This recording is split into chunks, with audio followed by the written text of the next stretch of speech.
नमस्कार। आज हम गुलाबी चूड़ियां कविता का संदर्भ सहित व्याख्या पढ़ेंगे। देखिए, संदर्भ सहित व्याख्या कीजिए। देखिए, हमें संदर्भ सहित व्याख्या करना है। पहले हमें कविता लिखना है, कविता के कुछ लाइंस लिखने हैं। तो यहाँ पर मैंने 2 लाइंस लिए हैं और बीच के 2 लाइंस यहाँ पर मैंने डैश डाल दिया है यहाँ पर, क्योंकि मैं बोर्ड पे ये पूरे 4 लाइंस नहीं लिख सकती। तो इसीलिए अब अपनी रीडर में ये 4 लाइंस लिख लीजिए आप लोग। और देखिए, यहाँ पे इसके बाद हमें संदर्भ लिखना है। संदर्भ में हम कविता का नाम लिखेंगे और कवि का नाम लिखेंगे। और व्याख्या में देखिए, हम इसकी विशेषताएं बताएंगे, अर्थ और वाक्य हम लिखेंगे। और विशेषता में हम कविता की जो विशेषताएं हैं उसके बारे में हम लिखेंगे। कविता देखिए, हाँ भाई मैं भी पीता हूँ, नहीं कलाइयों की गुलाबी चूड़ियाँ, नन्ही कलाइयों की गुलाबी चूड़ियाँ। देखिए, यहाँ पर इस कविता में देखिए, कविता का नाम देखिए गुलाबी चूड़ियाँ है और इसके कवि का नाम है श्री नागार्जुन। आप देखिए, यहाँ पर संदर्भ प्रस्तुत पद्यांश गुलाबी चूड़ियां नामक कविता से लिया गया है। देखिए, प्रस्तुत पद्यांश का अर्थ है यहाँ पे पद्य का अंश, यानी कि कविता का छोटा सा अंश यहाँ पर लिया गया। अंश यहाँ पर 4 लाइन्स दिए गए हैं, उन 4 लाइनों को हमने यहाँ पर लिखा है। इसके कवि श्री नागार्जुन है। देखिए, इसके कवि श्री नागार्जुन है, वो एक प्रसिद्ध कवि है और हिंदी साहित्य के आधुनिक काव्य के वे प्रसिद्ध और प्रमुख कवि है। व्याख्या देखिए, प्रस्तुत पंक्तियां गुलाबी चूड़ियां कविता से लिया गया है। देखिए, इस कविता में यहाँ से कुछ पंक्तियां ली गई, यानी कि कुछ लाइन्स लिए गए हैं।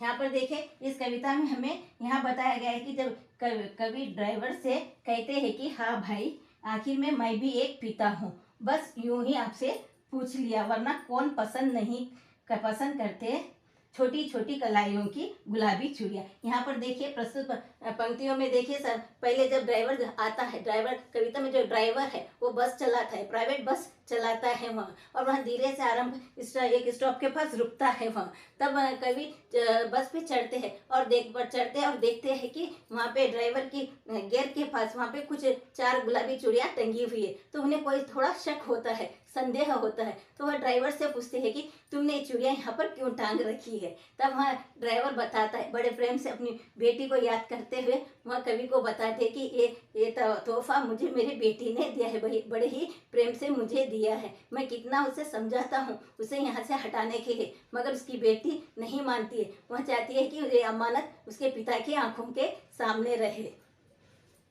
देखिए, तब वहाँ पर कवि कहते हैं कि कौन नहीं चाहता, हाँ कोई किस कारण से मिस चूड़ियों को यहाँ से हटा दो, क्यों हटा दो इन चूड़ियों को, वो सोचते हैं। और धीरे से वे चढ़ते हुए बस पे चढ़ जाते हैं और ड्राइवर से कहते हैं कि हाँ, इन नन्ही चूड़ियों को कौन नहीं पसंद करता है, क्योंकि सभी छोटे छोटे बच्चों की चूड़ियों को और छोटे छोटे बच्चों से बहुत ज़्यादा प्रेम करते हैं। तो वैसे ही यहाँ पर नागार्जुन भी एक पिता है और वो पिता होने के नाते वो कहते हैं कि मेरे भी छोटे छोटे बच्चे हैं, इसी कारण वे कहते हैं यहाँ पर। देखिए, बस यूं ही आपसे पूछ लिया, वरना कौन नहीं पसंद करते छोटी छोटी कलाइयों की गुलाबी चूड़ियाँ, यानी कि हर कोई छोटे छोटे बच्चों की गुलाबी चूड़ियाँ पसंद करते। और कवि नागार्जुन को भी पसंद है, क्योंकि उसके पास भी छोटे छोटे बच्चे हैं।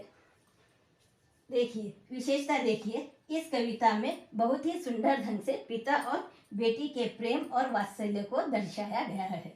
देखिए, इस कविता में हम विशेषता में देखिए, इस कविता में बहुत ही सुंदर ढंग से यहाँ पर एक पिता का प्रेम देखिए, प्रेम और वात्सल्य अपनी बेटी के लिए। वह इससे इतना प्रेम करता है कि उसकी चूड़ियों को अपने आंखों के सामने से हटा नहीं सकता है, क्योंकि वह जानता है वह चूड़ियाँ उसकी बेटी की अमानत है। और उस बेटी ने इसलिए वहाँ पर बस में हुक पर इसलिए टांग रखी है कि पिता ज़्यादा स्पीड बस ना चलाए और वह लिमिट में चलाए और कोई एक्सीडेंट भी ना कर बैठे। और ड्राइवर जब उन चूड़ियों को देखता है तो उसे अपनी बेटी याद आ जाती है और वह लिमिट में गाड़ी चलाता है। इसी प्रकार के वीडियोस देखने के लिए लाइक शेयर कमेंट करें और सब्सक्राइब भी जरूर करें। Thank you.